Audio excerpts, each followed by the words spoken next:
विद्यार्थी मित्रों जो विडियो झांखो देखातो होय तो सेटिंग में जईने क्वॉलिटी में जईने हायर पिक्चर क्वॉलिटी अथवा 720 पिक्सल पर क्लिक कर नाखवानुं एटले तमारो विडियो एकदम क्लीन देखाशे।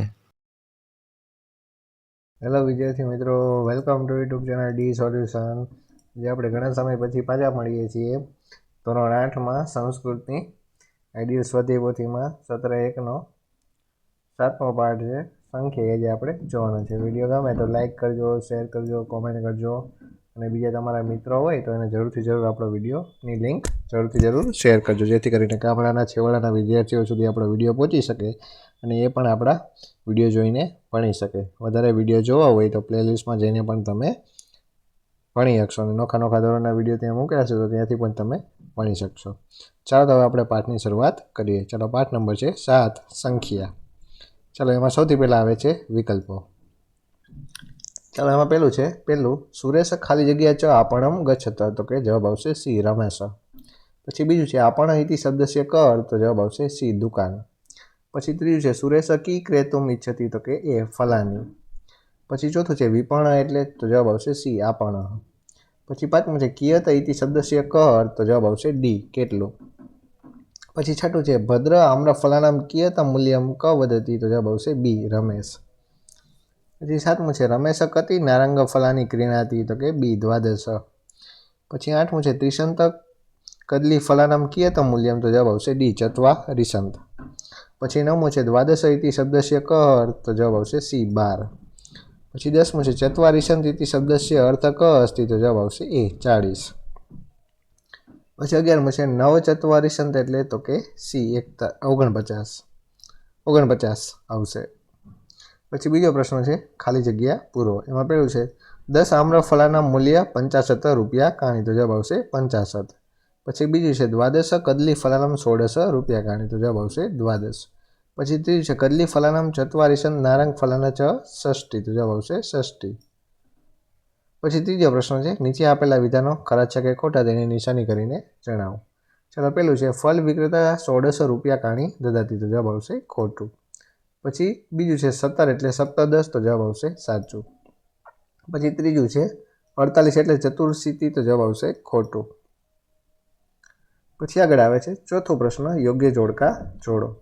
ચલો, એમાં અને તમારે બ સાથે જોડવાના છે। ચાલો, 9 તો જવાબ આવશે સી 99।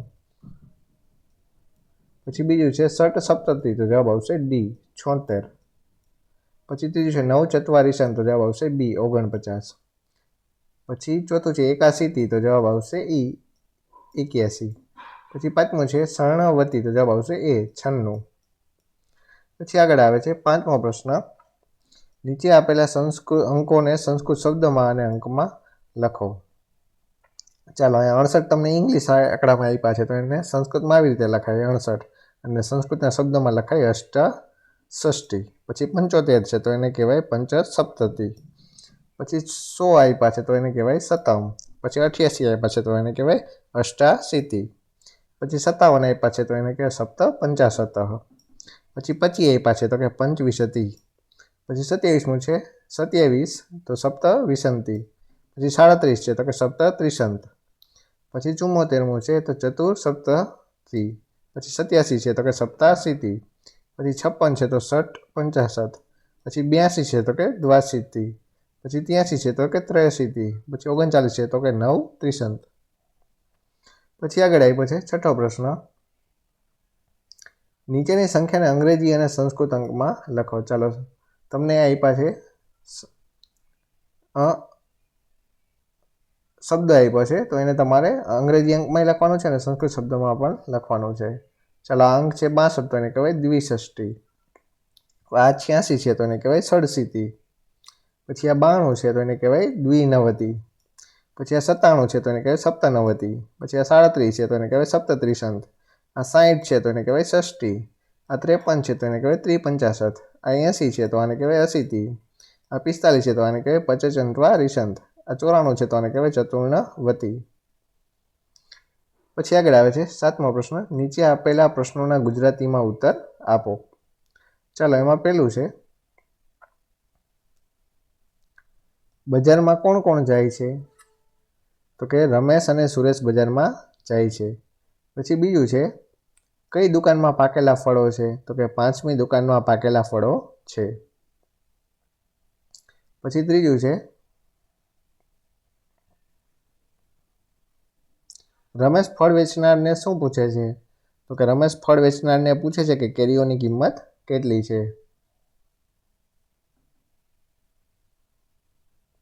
પછી ચોથું છે, સુરેશ કેટલા કેળા ખરીદે છે? તો કે સુરેશ 30 કેળા ખરીદે છે.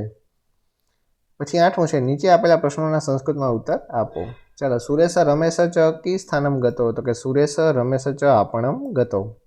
પછી બીજું છે, કસ્ય વિપણ્યા પક્વાની ફલાની વર્તનતે? તો કે પંચમ્યા વિપણ્યા પક્વાની ફલાની સંતિ. પછી ત્રીજું છે, દ્વાદશ કદલી ફલાનામ કિયત મૂલ્યમ? તો કે દ્વાદશ કદલી ફલાનામ 16 રૂપ્યકાણી મૂલ્યમ. પછી ચોથું છે, કતિ નારંગ ફલાના મૂલ્ય વિસંતિ રૂપ્યકાણી? તો કે ચતુર્ણા નારંગ ફલાનામ મૂલ્ય વિસંતિ રૂપ્યકાણી. પછી 5મું છે, સુરેશ કી ક્રેતુમ ઈચ્છતિ? તો કે સુરેશ ફલાની ક્રેતુમ ઈચ્છતિ. પછી 6ઠું છે, સુરેશ કતિ કદલી ફલાની ક્રીણાતિ? તો કે સુરેશ ત્રિશંત કદલી ફલાની ક્રીણાતિ. પછી આગળ આવે છે 7મું, રમેશ કતિ નારંગ ફલાની ક્રીણાતિ? તો કે રમેશ દ્વાદશ નારંગ ફલાની ક્રીણાતિ. પછી 8મું છે, ત્રિશંત કદલી ફલાનામ કિયત મૂલ્યમ? તો કે ત્રિશંત કદલી ફલાનામ ચત્વારિશંત મૂલ્યમ. પછી 9મું છે, ક ફલ વિક્રેતે 7 રૂપ્યકાણી દદાતી? તો કે રમેશ ફલ વિક્રેતે 7 રૂપ્યકાણી દદાતી. પછી 10મું છે, 90 અંકને સંસ્કૃતમાં લખો? તો 90 ને લખાય 90. ચાલો, પછી આગળ આવે છે 9મો પ્રશ્ન, કોષ્ટકના આધારે તેના નીચે આપેલા પ્રશ્નોના જવાબ લખો. ચાલો, એનું ફળ છે એનું મૂલ્ય આપ્યું છે, બરાબર. ચાલો, દ્વાદશ કદલી ફલાણી, તો એનું મૂલ્ય છે 35. વસ્તુની ઉપનેત્રમ અને મૂલ્ય છે એનું 75. પછી પંચ દાડીમ ફલાણી, તો કે 40. પછી કરતરીના કેટલા છે? તો કે 46 રૂપિયા. પછી 10 સેવ ફલાણી, તો કે 98. તાલમના કેટલા છે? તો કે 60. પછી દ્રાક્ષ ફલાણી, તો એને 46 છે. ઘટરનું કેટલું મૂલ્ય છે? 80. ચતુર્વિસંતિ આમ્ર ફલાણીના 100 રૂપિયા છે અને યુદ્ધકમના છે 64 રૂપિયા. ચાલો, આના આધારે તમારે નીચેના 3 પ્રશ્નોના ઘણા બધા પ્રશ્નો છે હેઠળના તમારે જવાબ દેવાના છે. ચાલો, 10 સેવ ફલાના મૂલ્ય 98 રૂપ્યકાણી, તો જવાબ આવશે સાચું. પછી બીજું છે, ઉપનેત્રસ્ય મૂલ્ય 65 રૂપ્યકાણી, તો જવાબ આવશે ખોટું. પછી ત્રીજું છે, યુતકસ્ય મૂલ્ય 65 રૂપ્યકાણી, તો જવાબ આવશે સાચું. પછી ચોથું છે, કસ્ય મૂલ્યમ 75 રૂપ્યકાણી અસ્તિ? તો કે ઉપનેત્રસ્ય મૂલ્યમ 75 રૂપ્યકાણી અસ્તિ. પછી 5મું છે, પંચદાડમ્યસ્ય મૂલ્યમ કતિ રૂપ્યકાણી અસ્તિ? તો કે પંચદાડમ્યસ્ય મૂલ્ય 44 રૂપ્યકાણી અસ્તિ. પછી 6ઠું છે, પંચદાડીમાના મૂલ્ય 44 રૂપ્યકાણી. પછી 7મું છે, તાલસ્ય મૂલ્યમ કતિ રૂપ્યકાણી અસ્તિ? તો કે તાલસ્ય મૂલ્યમ 60 રૂપ્યકાણી અસ્તિ. પછી 8મું છે, ષટ 44 રૂપ્યકાણી કસ્ય કસ્ય મૂલ્યમ અસ્તિ? તો કે કર્તરી દ્રાક્ષ ફલાણાં ચ ષટ 44 રૂપ્યકાણી મૂલ્યમ અસ્તિ. ચાલો, પછી 10મું છે, ઉચ્ચારણ કરો અને લખો, એટલે કે બોલો અને લખવાનું છે. તો આ પણ અમે એવું ને એવું બધા આવા શબ્દો તમારે બોલવાના છે અને આ ખાલી જગ્યામાં લખવાના છે. પછી 11મો પ્રશ્ન છે, સમાનાર્થી, એટલે કે પર્યાયવાચી શબ્દોને અને બ સાથે તમારે જોડવાના છે. ચાલો, આપણ, તો જવાબ આવશે બી વિપણી. બીજું છે, આમ્રમ, તો જવાબ આવશે સી રસાલમ. ત્રીજું છે, પશ્યત, તો જવાબ આવશે એ અવલોકનમ. પછી 12મો છે, વિરોધી શબ્દો આપો. પક્વમ, તો કે અપક્વમ. સ્વીકરોતું, તો કે નિરાકરોતું. ક્રેતુમ, તો કે વિક્રેતુમ. મહ્યમ, તો કે તુભ્યમ. ચાલો, પછી 13મું છે, ખૂટતી વિગત લખો. ચાલો, અહીંયા રૂપ આપ્યા છે, એનું ધાતુ લખવાનું, એની વિભક્તિ કઈ છે એ લખવાનું, વચન કયું છે, એક વચન છે કે બહુવચન છે, અને પુરુષ કયું છે, સ્ત્રી પુરુષ છે કે ગમે જે હોય, બરાબર. ચાલો, દદાતુ, તો એનું ધાતુ થઈ છે દા, વિભક્તિ એકે નહીં, વચન આવશે એક વચન અને પુરુષ આવશે અન્ય. ચાલો, સ્વીકરોતુમાં આવશે ધાતુ સ્વ પ્લસ ક્રુ, વિભક્તિ કોઈ નહીં, વચન આવશે એક વચન અને પુરુષ આવશે અન્ય. ચાલો, ફલાણીમાં ધાતુ એક પણ નહીં, વિભક્તિ આવશે પ્રથમ, વચન આવશે બહુવચન અને પુરુષમાં આવશે કંઈ નહીં. ચાલો, ગચ્છતિમાં ધાતુ આવશે ગમ અથવા ગચ્છ, વિભક્તિ આવશે કંઈ નહીં, વચનમાં એક વચન અને પુરુષ આવશે અન્ય. ઈચ્છતિમાં આવશે ધાતુ ઈચ્છ, વિભક્તિ એક પણ નહીં, વચન આવશે એક વચન અને પુરુષ આવશે અન્ય. ચાલો, 14મું છે, નીચે આપેલા વાક્યો માટે કૂત્ર વડે પ્રશ્નાર્થ વાક્યો બનાવો. ચાલો, અહીંયા જવાબ આપી દીધેલા છે, એના ઉપર તમારે પ્રશ્ન બનાવવાનો છે. ચાલો, યોગેશ ઉદ્યાને અસ્તિ, તો કે યોગેશ કુત્ર અસ્તિ. પછી બીજું છે રાધા ચિકિત્સાલયે અસ્તિ, તો કે રાધા કુત્ર અસ્તિ.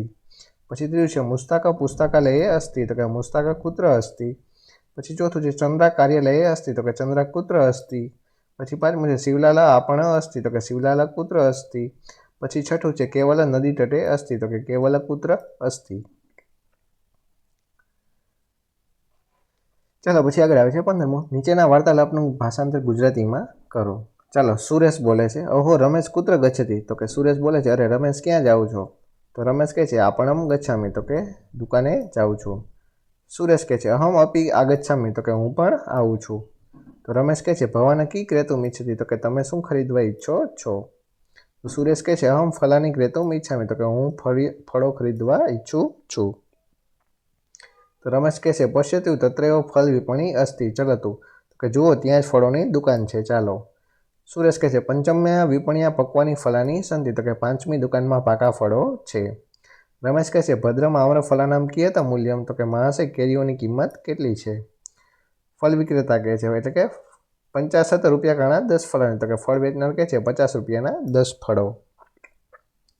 રમેશ કહે છે દ્વાદશ કદલી ફલાનામ, તો કે રમેશ કહે છે 12 કેળાની, તો કે ફળ વિક્રેતા કહે છે 16 રૂપિયા કાણી, તો કે ફળ વેચનાર કહે છે 16 રૂપિયા. પછી રમેશ કહે છે ચતુર્ણા નારંગ ફલાનામ, તો રમેશ કહે છે 4 સંતરાની, એટલે કે નારંગી સંતરા અથવા નારંગી બે એક જ થાય. પછી ફળ વિક્રેતા 20 રૂપિયા કાણી, તો કે ફળ વેચનાર કહે છે 20 રૂપિયા. પછી સુરેશ કહે છે તહી મયે 30 કદલી ફલાની દદતુ, તો સુરેશ કહે છે તો મને 30 કેળા આપો.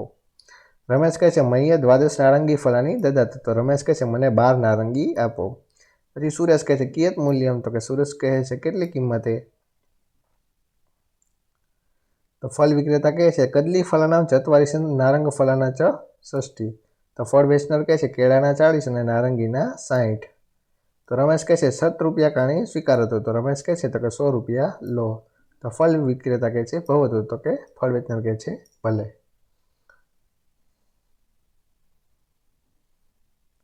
ચાલો, તો અહીંયા તમારો આ પાઠ થાય છે. પૂરો વિડીયો કેવો લાગ્યો તે કોમેન્ટ કરજો, અને ખાસ તો બીજા મિત્રોને વોટ્સઅપ દ્વારા જરૂર શેર કરજો. અને વધારે વિડીયો જોવો હોય તો પ્લેલિસ્ટમાં જઈને પણ તમે જોઈ શકો છો. ચાલો, તો વળી પાછા મળીએ નવા વિડીયોમાં. ત્યાં સુધી જોતા રહો આપણી ચેનલ ડી સોલ્યુશન.